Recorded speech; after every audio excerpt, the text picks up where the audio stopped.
Peace. Peace. And Black Power, family. Black Power. House of Consciousness presents. Yes. The Soul Dad Brothers. Natural Tahuti, My brother. Sutek, Death to the Negro, Go ahead. and Professor Larry. Bingle Wingle. Welcome to another edition of the House of Consciousness. I'm your host, your brother, Simon Neff. Let's go right into it. What do you say to the young kids growing up about slavery and how they have used our mothers and fathers? Well, the one thing that I would like the youth to be conscious of, right, is when you think of this term slavery, think more like Holocaust. Think more like what do they call that? No. I want to use terms like mass destruction. You understand? Genocide. Let me tell you, there's a word that we use. It's called the ma'afa. That's a Swahili word that means devastation, the willful intent to destroy another. The ma'afa. Yeah. You understand? I don't want to use a term. Slavery is a small term, and the reason why it is employed by the enemy. Make this clear. Slavery is not a term that we gave to what happened to us. That is the enemy's term for what they did to us. When we gonna get tired of just wanting to give these bastards our money, man? See, what we have to understand is, and we need to take responsibility here, is that we help finance our own oppression. You understand? The other day when we was walking down the street looking at the businesses, there was a Citibank on the corner over there. Right. That Citibank is a part of the economic depression of black economics in our community. Do you agree with that, Larry? What happens is the businesses that we looked at in the area, I'm not saying all of them, but I'm sure a great deal of them put their daily deposits in that Citibank. That's why it's there. The Citibank, the corporation, puts that branch there so that the business community and the personal banking community could have a place to bank. And what happens is the businesses put their daily deposits there. The people of the community, they come take their paychecks, their welfare checks, or whatever money they get, and they deposit it in that bank. Now, the businesses who deposit in that bank, they can now go to that bank and say, look, I want to expand. I need working capital money to build my business. They'll loan them that money. Not only are they loaning them back their money at an interest rate, but they're loaning them the money of the deposits of the people in the community. There's more people in the community depositing money in that bank than there are businesses depositing that money in that bank. Now, the people in the community, they can't go to that bank and borrow money. I don't have to tell you because it's well documented on how banks redline districts on who they're going to loan money to and how they make it harder for blacks to have access to capital than any of the other ethnic groups. So by us depositing our money in those banks, now they're turning around and loaning it back to these other ethnic groups, but they won't loan to you.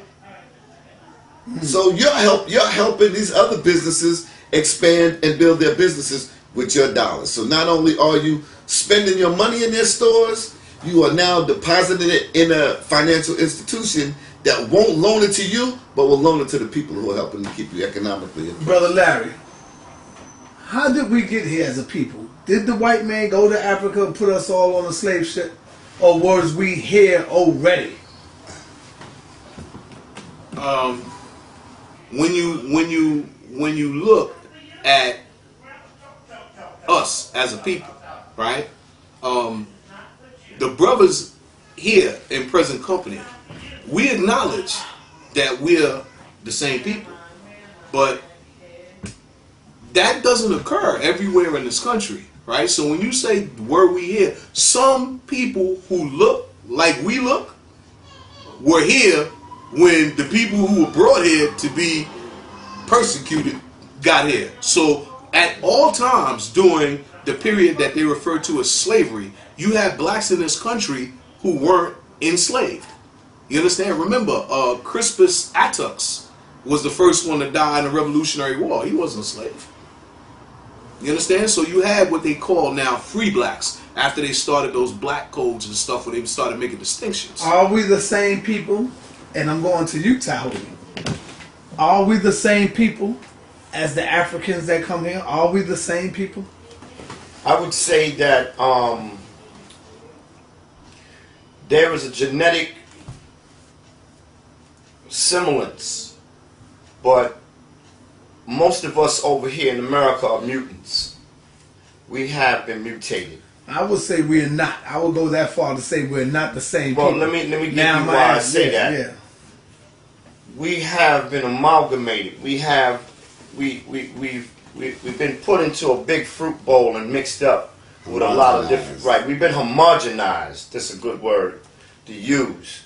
And I mean, everything about this so-called American black, quote unquote, is nothing like an authentic African. He was. I mean, we go back and look at the movies and everything. Anything that was remotely similar to being an African, they beat that out of him. You see, so, you know, one thing Wesley Muhammad said was that the black man made the devil, but the devil made the nigger. You see, so, and which I don't even use that term no more. Brother Larry got on me big about the word nigger. And I finally had to mature to stop saying that word. So I'll say from this point on, the N-word. Larry is touching a lot of people with that N-word, brother. So, all right, brother Sutek, let me go to you, brother. Yes, sir.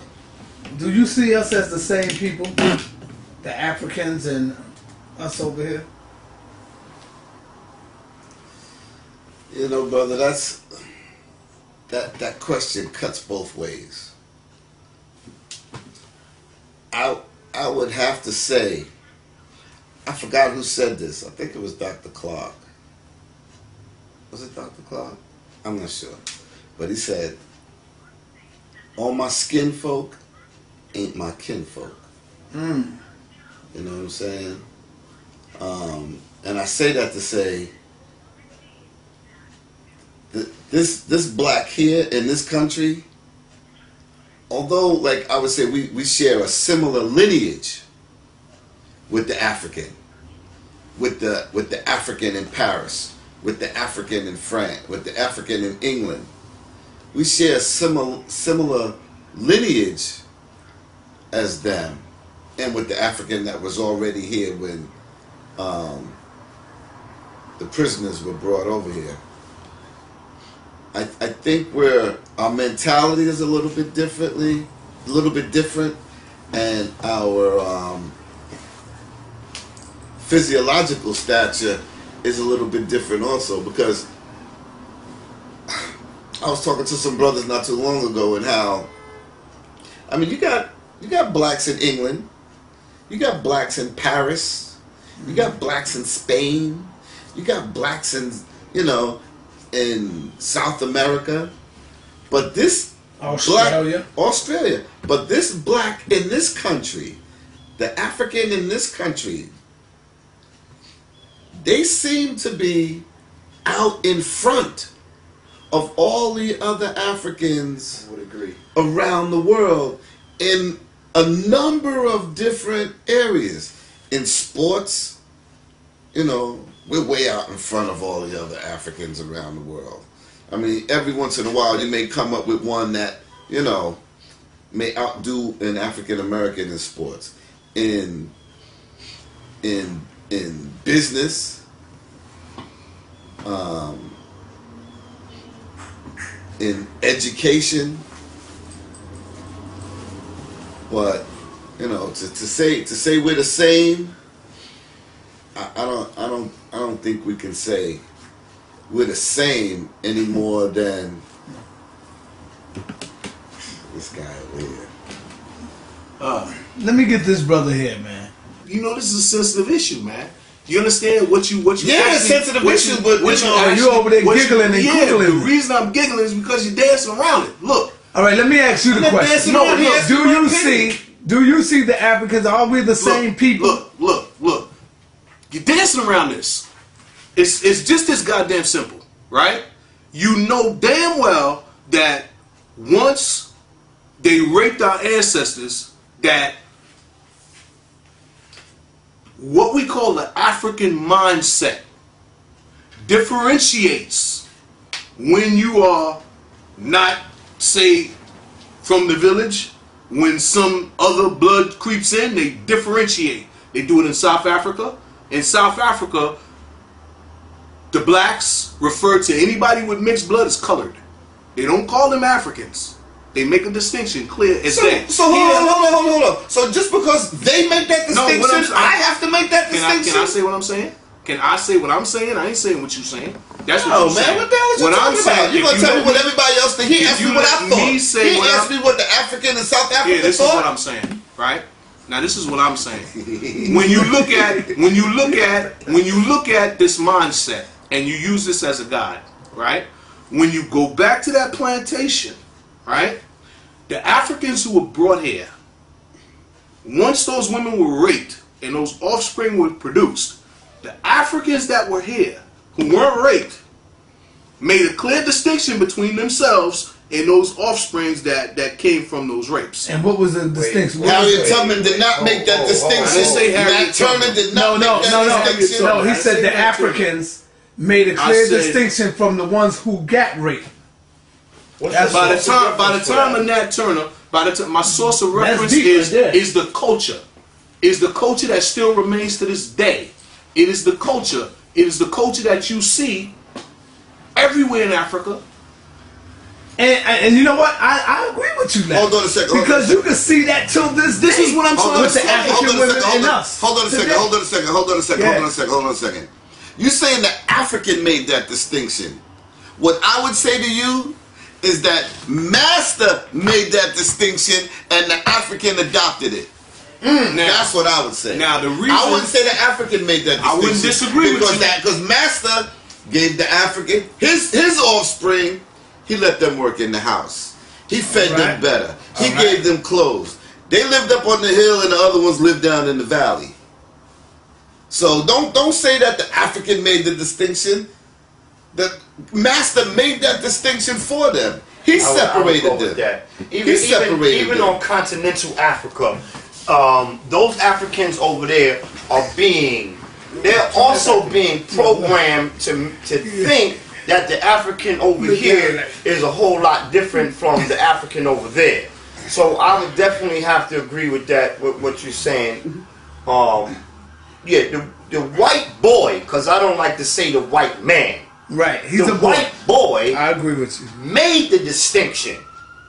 He turned the man, right, the black man, against his own self. The white boy did. He turned him into a boy. He turned him into a boy. He not only turned him into a boy, he turned him into sissy and a faggot and all these other things that is going on. And so, the problems again is a multiplicity of, listen, there are layers upon layers upon layers upon layers. We're like a goddamn onion. And when you peel it, it'll make you cry. So many damn problems that we got. Teach, Tahuti. Go ahead, brother. Larry, I know you're burning up inside. You gotta let it out. Once again. Let your guns go, Larry. Once again. See, although, I didn't insult you. Go ahead. Although the understanding is duly noted, the nuance between the difference of the intent of the oppressor and the practice, visibly observable practice of individuals who come from and reside on the continent of Africa and individuals of mixed blood. This is a long history, brothers. Hundreds of years of history.